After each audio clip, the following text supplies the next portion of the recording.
Before you listen, if you enjoy the stories and want to hear more, then please consider subscribing. Most of you listening aren't subscribed, so please take this time to subscribe. Turn on notifications so you'll never miss a story and be the first to hear. You'll also be supporting me. Thank you.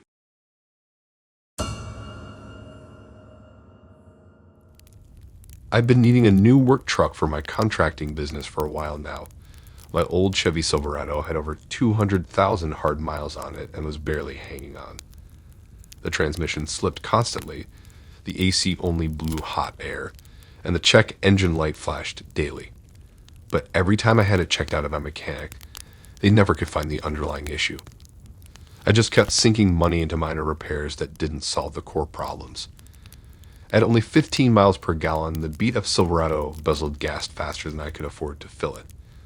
With summer coming up, I knew I'd be miserable in the heat without functional AC.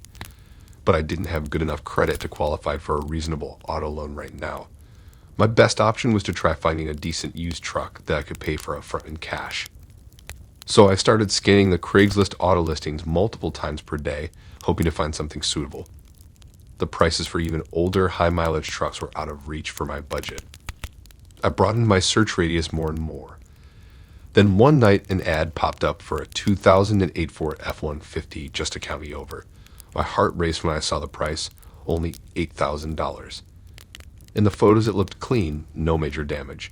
The seller described it as being in great mechanical shape despite the age and over 100,000 miles. He said it had always been garage kept and regularly serviced. The interior showed typical wear but was intact. It even still had the original CD player and cassette deck.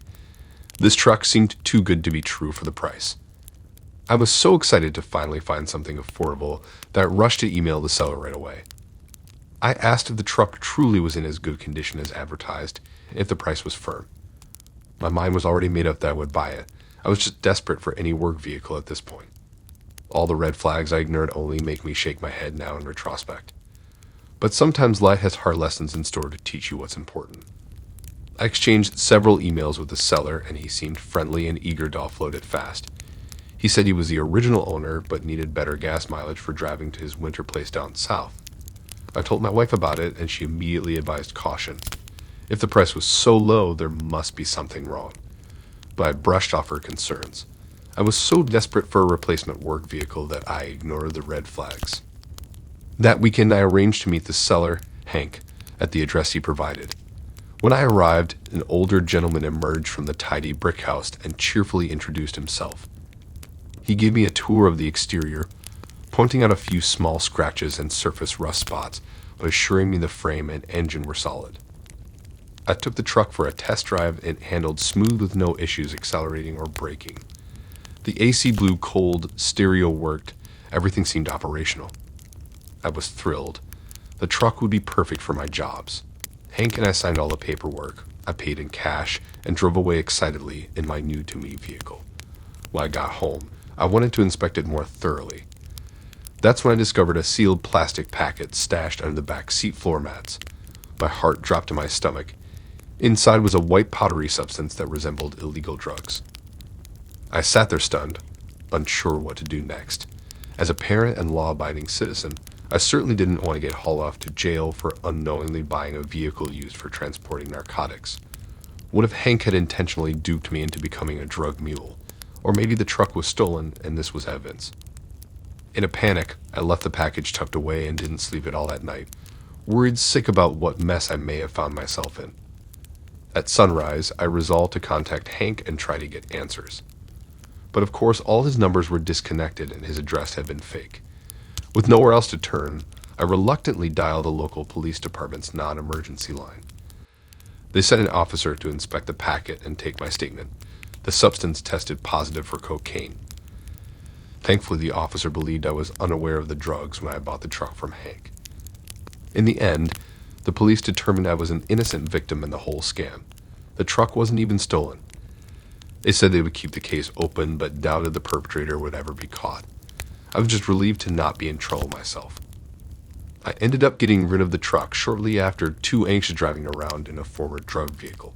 I lost the $8,000 cash I had scraped together, but that was better than being involved in an ongoing criminal investigation. I should have realized if a deal appears too good to be true, it always is. But desperate folks do dumb things, and I learned that lesson the hard way. Guess I'll be saving up for a hefty down payment on a new model purchased through reputable channels next time. Because you can't put a price on staying far away from getting tangled up in the seedy world of drug runners and smugglers. I'm just grateful I escaped that mess unscathed.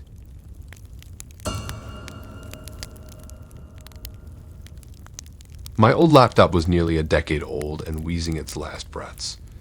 As a struggling college student, I couldn't justify dropping big bucks on a new MacBook, but I desperately needed something reliable for papers, research, and Zoom classes.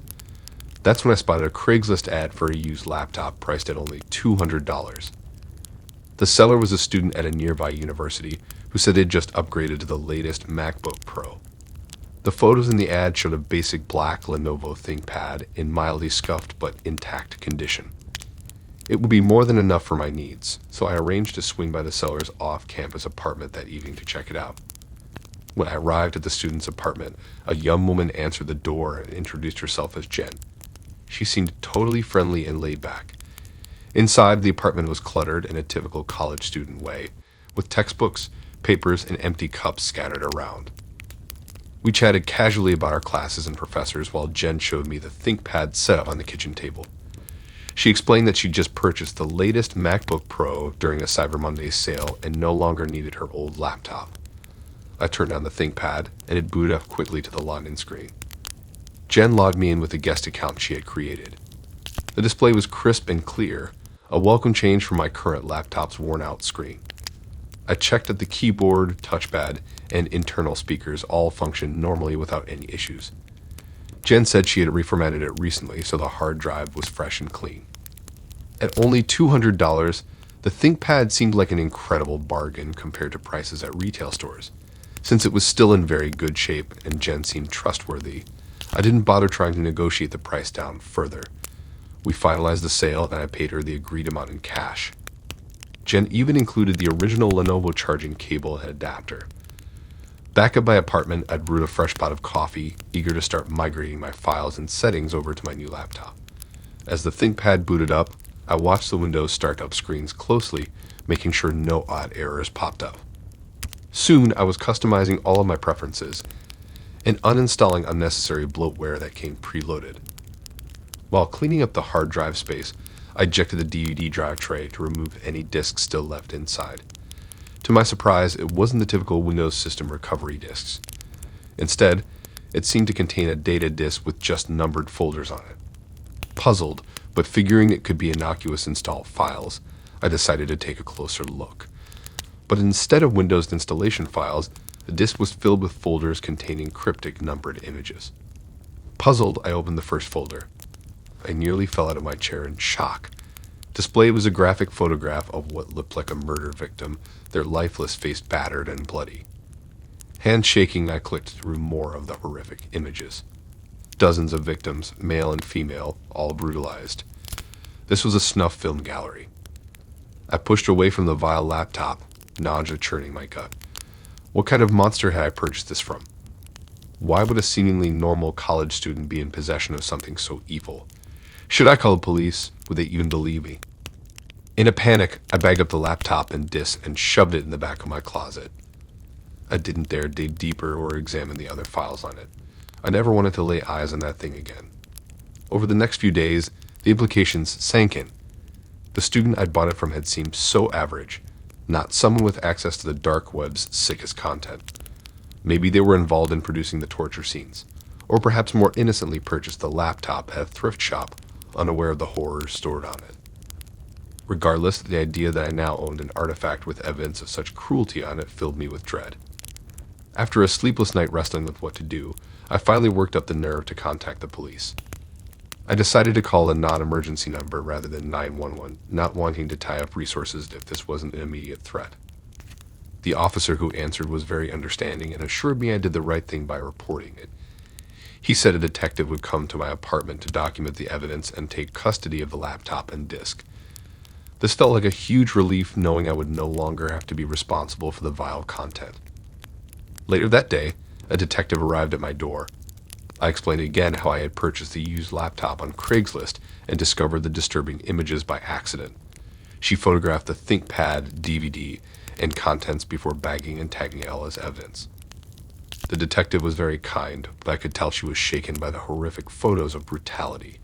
She thanked me for having the courage to come forward, saying this could be a crucial break in an ongoing investigation. I felt glad to maybe help catch the monsters behind producing those images. Over the next few weeks, I followed up with the detective several times. She said forensics was still processing the laptop for clues about where the snuff images originated. Though hesitant to get my hopes up too high, she said my find definitely provided some promising leads. The victims appeared unknown based on current missing persons cases, making this content particularly concerning. A right guys settle in because I've got a story that will send shivers down your spine. It all began when my husband, Mike, and I embarked on a mission to find budget-friendly furniture on Craigslist. We were hunting for the perfect armchair, something cozy to nestle into with a good book. Little did we know that this pursuit of comfort would lead us deep into a nightmarish labyrinth. We stumbled upon a listing that appeared too good to be true. It was a remarkable antique armchair, advertised at an unbelievably low price. The seller, who went by the name I Sell Stuff 100, claimed that it was a cherished family heirloom that needed a new home. What struck us as peculiar was the lack of pictures of the chair in the listing. Yet we attributed this to the possibility that the seller might not be very tech-savvy. We decided to contact I Sell Stuff 100, and to our surprise, they responded swiftly. The seller suggested that we could pick up the chair later that evening at an address conveniently located just a short drive away. With excitement and a touch of skepticism, we decided to make an adventure out of it and headed over to see the chair for ourselves. Upon arriving at the provided address, we were confronted with a sight that sent a shiver down our spines. The house, which looked like it had seen better days, stood before us in a state of decay. The paint was peeling and the yard was overgrown, creating an ominous atmosphere. We exchanged worried glances, but ultimately decided to proceed, holding on to the hope that the chair would prove to be the incredible find we had initially imagined. As we reached the front door, it creaked open slowly, revealing a frail, elderly man with a hunched back.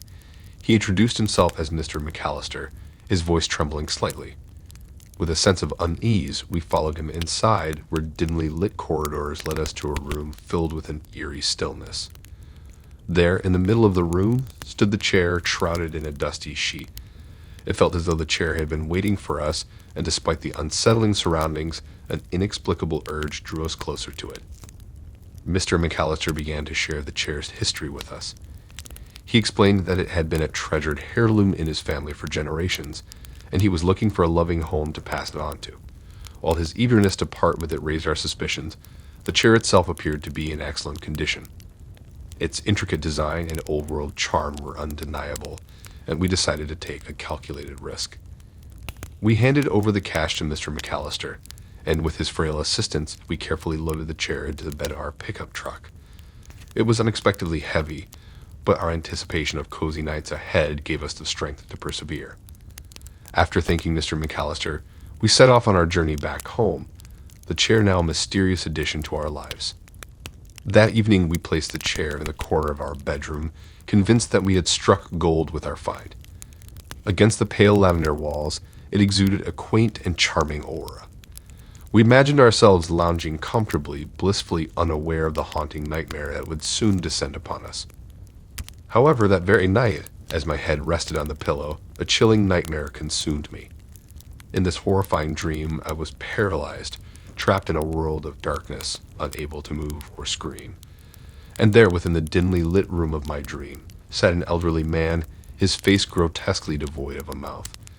His unrelenting gaze bore into mine, and an overwhelming malevolence washed over me. I woke abruptly, drenched in cold sweat, gasping for breath. To my astonishment, Mike was awake as well, his eyes wide with fear. Without uttering a single word, we both knew we had experienced the same nightmarish vision. We tried to attribute it to the stress of the day and the unsettling environment in which we had acquired the chair, desperately hoping it was merely a one-time occurrence. But it wasn't. Night after night, the same haunting nightmare tormented us. The old man with his ghastly, mouthless visage would occupy the chair, his malevolent eyes fixated on us. Each time, we'd wake up trembling, our bodies drenched in perspiration, recounting the nightmare to each other with an escalating sense of dread. Our once happy home became tainted with an oppressive atmosphere. The chair, once a symbol of comfort, had transformed into a cursed relic, a malevolent presence that cast a shadow over our lives. We began to avoid entering our bedroom, fearing the horrors that awaited us each night. As the relentless nightmares persisted, our relationship became strained and our mental well-being deteriorated. Desperate to liberate ourselves from this relentless torment, we made a fateful decision to rid ourselves of the accursed chair. Its presence had become too unbearable. Regrettably, we found ourselves unable to contact Mr. McAllister, and to our shock, the Craigslist listing had mysteriously vanished, as though it had never existed. With no other recourse, we resolved to donate the chair to a local thrift shop, praying that its new owner would be spared the anguish we had endured. Once more, we loaded the chair into the bed of our pickup truck. As we drove away from our house, a profound sense of relief washed over us. The thrift shop welcomed our donation with open arms, and as we left the cursed chair behind, we hoped that its malevolent influence would cease to haunt us. Strangely enough, from that night forward, the nightmares came to an abrupt halt. So, here I am, sharing our harrowing ordeal with all of you. Whether it was the chair itself or something far more sinister, I cannot say for certain. But one thing is undeniable. The Craigslist chair we thought was an incredible bargain became a nightmarish entity that still lingers in the dark corners of our memory. Remember, dear readers, not everything you find on Craigslist is what it appears to be. Sometimes the allure of a bargain can lead you down a path lined with nightmares and horrors you never could have imagined. Sleep well, my friends, and be cautious of those dusty, antique chairs that may carry secrets darker than you can imagine. I was living in this cozy 2-bedroom flat in a quiet neighborhood. Rent was getting a bit steep, and I thought, why not find a roommate? So I put up an ad on Craigslist, nothing fancy, just the basics. The rent, the location, house rules, and a bit about myself. I'm a tad obsessive about cleanliness. After sifting through a mountain of responses, I eventually settled on someone who seemed like the real deal, Mia. In her mid-20s, gainfully employed and new to the city, she checked all the right boxes. We exchanged a handful of emails, had a brief chat over the phone, and she came across as friendly, easygoing, the kind of roommate you'd hope for. Fast forward to moving day, and Mia arrived with a few bags of her belongings. We chatted about our interests, how we envisioned decorating the place, and it all felt pretty standard. Those initial days together were refreshingly uneventful, and I genuinely thought my Craigslist roommate venture was off to a smooth start.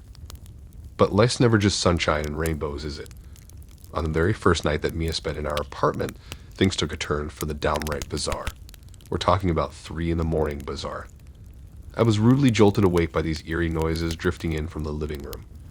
My first sleepy thought was maybe Mia had left the TV on or was having a bout of insomnia. Still half asleep, I dragged myself out of bed to investigate. Lo and behold, there sat Mia in the dimly lit living room, her expression utterly vacant. She was muttering incoherent words, her voice so hushed it made my skin crawl. It was as though she was having a conversation with someone, or something that I couldn't see. Her eyes had this unsettling glint, reflecting the faint glow of the streetlight sneaking through the curtains. My heart was doing a drum solo in my chest by this point. I mustered up the courage to ask her what was going on, but the moment I spoke, her eyes snapped toward me, and she fell completely silent. I tried again, this time more firmly, but she blinked at me as if emerging from a trance, her face a canvas of pure confusion. I couldn't shake off that bone-chilling feeling of unease, but I decided to give her the benefit of the doubt, thinking maybe she was sleepwalking or having some bizarre dream. I desperately hoped it was just a one-time thing. Spoiler alert, it wasn't. The same spine-tingling routine played out night after night. At exactly 3 a.m., like clockwork, Maya would creep into the living room, the mumblings growing louder and more unsettling with each passing night. I dreaded that hour, and the sleepless nights turned me into a bona fide nervous wreck. I couldn't take it anymore. So one morning, I finally gathered the courage to confront her about it. I asked if she had any recollection of her late-night escapades, but she looked genuinely bewildered. She claimed she had no memory, rushing it off as a bizarre dream or some sort of sleepwalking. I wanted to believe her, but there was something in her eyes when I mentioned the mumbling. It was like she was wrestling with something she couldn't grasp or didn't want to acknowledge. As days turned into weeks, I became a sleep-deprived mess. I noticed other strange behaviors during the day. Mia would often zone out, her gaze fixed on nothing for long stretches. Her once friendly demeanor grew distant, and conversations with her felt strained. I tried convincing myself that there was a logical explanation. Maybe she had a sleep disorder or was under extreme stress, but deep down I couldn't shake the feeling that something more sinister was lurking beneath the surface. Now, here's the twist. I didn't suddenly turn into an amateur detective, searching for clues about the apartment's history or hunting down creepy connections. No, I was too wrapped up in my own eerie experiences to bother with that stuff. One evening, it felt like the walls of our apartment were closing in on me. I couldn't take it any longer. The sleepless nights, the bizarre mumblings, and the unsettling feeling that something dark was lurking just beyond my understanding had pushed me to my breaking point. With a heavy heart and a lump in my throat, I decided it was time for one last confrontation. I couldn't keep ignoring the bizarre occurrences that had become a nightly ritual. I needed answers, closure, anything to put my restless mind at ease. I made the most difficult decision of my life. I asked Mia to leave. It wasn't an easy conversation to have, and her compliance without resistance only added to the eerie atmosphere that had taken hold of our once harmonious living space. As she gathered her belongings and walked out of our apartment for the last time, a strange mix of relief and trepidation washed over me. I hoped with every fiber of my being that her departure would finally bring an end to the unsettling occurrences that had plagued our nights. But here's the chilling epilogue to my Craigslist roommate horror story. I still don't have all the answers. Was Mia truly innocent, a victim caught in the clutches of some unexplained force? Or was she concealing a dark secret even from herself? The enigma of those nights will forever haunt me, a constant reminder that sometimes the most inexplicable terrors can unfold right under your own roof.